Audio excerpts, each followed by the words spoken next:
ఒకవేళ ప్రవక్తల్ని చెప్పకపోతే నిజంగానే అతడు చచ్చిపోతాడు.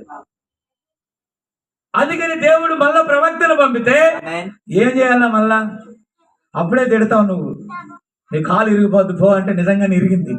ఇరిగాక నీ కాలు బాగుపడుతుందని చెప్పమని నేను చెప్పను ప్రభువా. సేవకుల బాధ ఎలాగుంటుంది చెప్పనా? ముందేమో తిట్టమంటాడు, నాన్నగారు క్షమించంటాడు. నాన్నగారు క్షమించండి, ఈ చేతులు కాదు కాళ్ళు, కాళ్ళు కాదు చేతులు.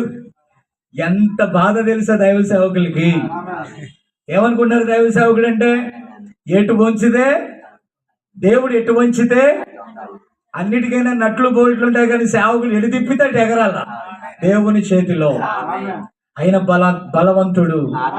దేవునికి స్తోత్రం కలుగును గాక. ఇప్పుడు ఏం జరిగిందండి పిల్లరా? మళ్ళా దేవుడు ఏమన్నాడు? మళ్ళా వెళ్ళి బతుకుతావు అని చెప్పు.